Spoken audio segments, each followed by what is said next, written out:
हाँ तो दोस्तों, कैसे हैं आप लोग। 20वीं सदी के सबसे चर्चित नेताओं में से एक विंस्टन चर्चिल ब्रिटेन का वे प्रधानमंत्री है जिसने द्वितीय विश्व युद्ध के कठिन समय में अपने देश को हिम्मत दी, नेतृत्व किया और जीत दिलाई। लेकिन क्या चर्चिल सिर्फ एक महान नेता थे? क्या उनकी विरासत सिर्फ प्रेरक भाषणों और युद्ध जीतने तक सीमित है, या फिर इतिहास के पन्नों में छुपे हैं ऐसे काले अध्याय जिनके बारे में जानने से उनकी छवि बदल सकती है। लेकिन उससे पहले आपने हमारे चैनल को सब्सक्राइब नहीं किया है तो जल्दी से सब्सक्राइब कर लें और बेल आइकन के बटन को दबाना ना भूलें। चर्चिल का जन्म 1874 में ब्रिटेन के एक कुलीन परिवार में हुआ था।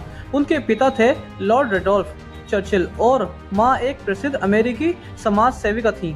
बचपन से ही चर्चिल में नेतृत्व की चमक थी, लेकिन उनके भीतर एक ऐसी सोच भी थी जो समय के साथ साथ और अधिक कठोर और साम्राज्यवादी बनती गई। चर्चिल ने हमेशा ब्रिटिश साम्राज्य के विस्तार और प्रभुत्व का समर्थन किया। उनके लिए उपनिवेश सिर्फ संसाधनों का स्रोत थे और वहां के लोग असभ्य, जिन पर शासन करना ब्रिटिश का जन्मसिद्ध अधिकार था। चर्चिल के अनुसार ब्रिटिश कौम महान थी और उनकी बाकी दुनिया पर उनका राज करना सभ्यता लाने का जरिया था। ये सोच ही उनकी नस्लवादी और साम्राज्यवादी विचारों का आधार थी। चर्चिल की भारत की स्वतंत्रता के कट्टर विरोधी थे। वे महात्मा गांधी को अधनंगा फकीर कहकर अपमानित करते थे और भारतीयों को ब्रिटिश राज के बिना अयोग्य मानते थे। दूसरी जंग अजीम के दौरान चर्चिल ने प्रेरक भाषण दिए, अपनी दृढ़ता दिखाई और ब्रिटेन को जर्मनी के खिलाफ खड़ा किया। लेकिन क्या उनके सभी फैसले सही थे? ड्रेसडन बमबारी जैसे कई फैसले लाखों निर्दोष नागरिकों की मौत का कारण बने। युद्ध जीतने के जुनून ने चर्चिल ने मानवता की सीमाएं लांघ दी, यानी कि जुल्म की सारी हदें पार कर दी। ब्रिटेन में चर्चिल को अब भी एक महान नायक के रूप में पूजा जाता है। लेकिन क्या इतिहास सिर्फ जीतने वालों की कहानी है, या हमें उन चेहरों के पीछे छिपे काले सच को भी जानना चाहिए? जैसा कि उस दौर में होता था कि जो भी ब्रिटेन में प्रधानमंत्री बनता था वो अपने उसूलों के आधार पर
लेकिन उनके विचार और नीतियां लाखों भारतीयों के लिए मौत और तकलीफ की वजह बनी।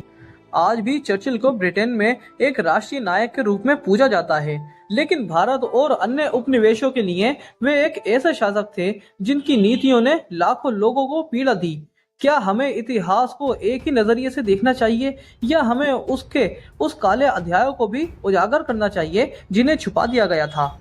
दोस्तों, विंस्टन चर्चिल के नस्लवादी और उपनिवेशियों के बारे में हम अगले व्लॉग में बात करेंगे। तब तक के लिए मुझे दीजिए इजाजत। मैं आपका दोस्त नवाज खान।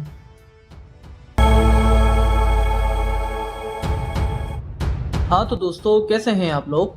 मैं हूं नवाज खान और आप देख रहे हैं मेरा यूट्यूब चैनल सामिर खान ब्लॉग।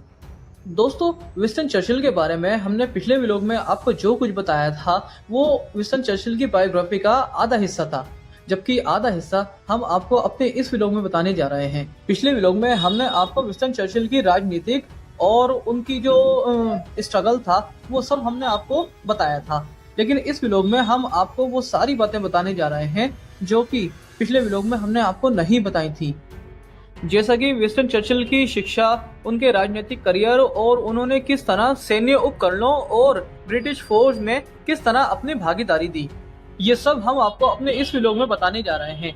अगर आपने हमारे चैनल को सब्सक्राइब नहीं किया है तो जल्दी से सब्सक्राइब कर लें और बेल आइकन के बटन को दबाना ना भूलें। तो दोस्तों, बात करते हैं विंस्टन चर्चिल की शिक्षा के बारे में। विंस्टन चर्चिल का बचपन कठिन था। वे एक औसत दर्जे के छात्र थे और उनकी पढ़ाई में अधिक रुचि नहीं थी। उन्होंने अपनी प्राथमिक शिक्षा सेंट जॉर्ज स्कूल एस्कॉट ऑफ फिर हेरो स्कूल से प्राप्त की थी। वे पढ़ाई में कमजोर थे, खास करके गणित में। उन्हें अनडिसिप्लिन के कारण कई बार सजाएं भी मिलती थीं, लेकिन वो इतिहास और अंग्रेजी में बहुत इंटरेस्ट लेते थे। अब बात करते हैं उनके सैन्य अकादमी में प्रवेश के बारे में। तो उनके पिता चाहते थे कि वे सेना में जाएं। 3 असफल प्रयासों के बाद चर्चिल ने 1893 में सेंडहर्स्ट रॉयल मिलिट्री अकादमी में प्रवेश दिया। उन्होंने यहाँ सैन्य रणनीति और घुड़सवारी की ट्रेनिंग ली और 1895 में ग्रेजुएट होकर ब्रिटिश सेना में शामिल हो गए, जिसके बाद उनका पहला मिशन क्यूबा और भारत में हुआ। चर्चिल को पहली बार 1895 में क्यूबा में एक सैन्य पर्यवेक्षक के रूप में भेजा गया। इसके बाद वे भारत गए, जहां उन्होंने ब्रिटिश सेना के साथ अफगान विद्रोहियों के खिलाफ अभियान में भाग लिया। भारत में अपने समय के दौरान उन्होंने अध्ययन किया और विभिन्न विषयों पर किताबें पढ़ी, जिससे उनके विचारों में गहराई आई। उन्होंने स्वामी विवेकानंद और हिंदू धर्म ग्रंथों का भी अध्ययन किया। 1898 में चर्चिल को सूडान में मेहंदी विद्रोहियों के खिलाफ लड़ने भेजा गया। 1899 में वे दक्षिण अफ्रीका गए, जहां वे बेओदर युद्ध में कैदी बना लिए गए, लेकिन बाद में एक साहसिक भाग में सफल हुए। इस घटना ने उन्हें एक राष्ट्रीय नायक बना दिया और ब्रिटिश प्रेस में चर्चिल की लोकप्रियता बढ़ी। अब बात करते हैं चर्चिल के राजनीतिक करियर के बारे में। तो उनका पहला चुनाव और संसद बनना 19वीं शताब्दी में हुआ। सन 1900 में चर्चिल ने कंजर्वेटिव पार्टी में चुनाव लड़ा और संसद सदस्य यानी कि मेंबर ऑफ पार्लियामेंट बन गए, लेकिन 1904 में उन्होंने पार्टी छोड़ दी और लिबरल पार्टी में शामिल हो गए। चर्चिल ने मजदूरों अधिकारों, बेरोजगारी बीमा और न्यूनतम मजदूरी की वकालत की। सन 1908 में वे व्यापार बोर्ड के अध्यक्ष बने और सामाजिक सुधारों पर काम किया।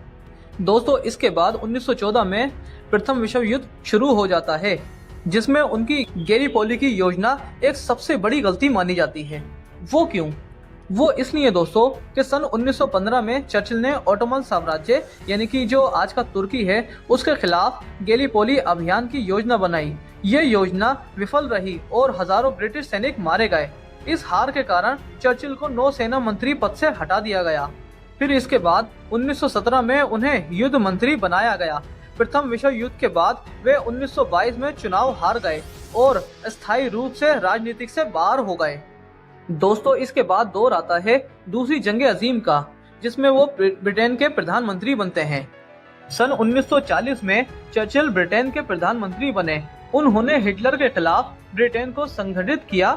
चर्चिल के प्रसिद्ध शब्द "हम कभी आत्मसमर्पण नहीं करेंगे" यानी हम कभी हार नहीं मानेंगे, हथियार नहीं डालेंगे, ये उनके एक ऐतिहासिक शब्द थे। जिसके बाद उन्होंने इस जंग को जीतने के लिए एक अलग ही रणनीति अपनाई। उन्होंने अमेरिका और रूस को जर्मनी के खिलाफ युद्ध में शामिल किया। 1945 में नाजी जर्मनी की हार हुई और चर्चिल को हीरो माना गया। दोस्तों, अब बात करते हैं कि बड़े सगीर में चर्चिल को एक भड़काऊ भाषण देने वाले और लोगों को लड़वाने वाले नेता के रूप में क्यों जाना जाता है। दोस्तों, उसकी वजह है कि जब ब्रिटिश साम्राज्य हिंदुस्तान पर काबिज था तो उन्होंने हिंदुस्तानियों को एक इंसान के रूप में देखना बिल्कुल कबूल नहीं किया। यानी वो हिंदुस्तानियों को जानवर से ज्यादा बदतर समझते थे। जिसका एक उदाहरण 1943 का बंगाल अकाल था, जिसके बारे में हमने आपको पिछले व्लॉग में भी बताया था। चर्चिल ने भारत से अनाज निर्यात जारी रखा, जिसमें 30 लाख लोग मारे गए उन्होंने कहा था, भारतीय खरगोशों की तरह प्रजनन करते हैं, यानी कि बच्चे पैदा करते हैं। ये उनके सबसे विवादास्पद फैसलों में से एक था। तो दोस्तों अब बात करते हैं उनके फॉरेन अफेयर डिसीजन के बारे में। दोस्तों विंस्टन चर्चिल कभी भी भारत को आजाद करना नहीं चाहते थे। 1947 में भारत जब आजाद हुआ, लेकिन चर्चिल इस बात से खुश नहीं थे, जिनमें जो भारत के उस टाइम के आजादी के हीरो थे यानी क्रांतिकारी थे, उन लोगों को वो एक दहशतगर्द के रूप में देखते थे और उनकी इसी तरह की से अखबारों में खबरें फैलाया करते थे, जिनमें विवेकानंद और गांधी जी भी शामिल थे। गांधी जी को तो वो एक बहुत ही बुरी नजर से देखा करते थे। जब बंगाल में 30 लाख लोग मारे गए, तो उस वक्त भी चर्चिल से जब पूछा गया कि हिंदुस्तान में 30 लाख लोग मारे गए हैं और आपने क्या बोलते हैं जो बंगाल का अनाज है, हिंदुस्तान का अनाज है, वो हिंदुस्तानियों के लिए क्यों नहीं रखा, उन्हें ब्रिटिश सिपाहियों को क्यों दे दिया गया। तो इस पर विंस्टन चर्चिल ने कहा था कि अगर हिंदुस्तानी मर रहे हैं तो इसमें गांधी जी जिंदा क्यों है फिर। यानी सीधे तौर पर वो ये कहना चाहते थे कि अगर हिंदुस्तानी मर रहे हैं तो इसकी वजह गांधी जी हैं। दोस्तों इसके बाद बात करते हैं हम चर्चिल के आखिरी वर्षों के बारे में, जिसमें उन्होंने प्रधानमंत्री के रूप में फिर से वापसी की थी ब्रिटिश हुकूमत में। 1951 में वे फिर से ब्रिटेन के प्रधानमंत्री बने और 1953 में उन्हें नोबेल प्राइज मिला। 1955 में उन्होंने राजनीति से संन्यास ले लिया, जिसके बाद 24 जनवरी 1965 को चर्चिल का निधन हो गया। उन्हें राजकीय सम्मान के साथ दफनाया गया। वे आज भी इतिहास में सबसे प्रभावशाली और विवादास्पद नेताओं में गिने जाते हैं। दोस्तों विंस्टन चर्चिल एक असाधारण नेता थे। उन्होंने ब्रिटेन को युद्ध में जीत तो दिलाई, लेकिन उनकी कुछ नीतियां मानवता के खिलाफ थीं। वे इतिहास में एक महानायक और विवादास्पद व्यक्ति दोनों के रूप में याद किए जाएंगे। दोस्तों ये थी विंस्टन चर्चिल की फुल बायोग्राफी। अगर आप विंस्टन चर्चिल के बारे में और भी बहुत कुछ जानते हैं जो हमने आपको अपनी इस वीडियो में नहीं बताया है, तो नीचे कमेंट बॉक्स में जरूर बताइए। तब तक के लिए मुझे दीजिए इजाजत। मैं आपका दोस्त नवाज खान।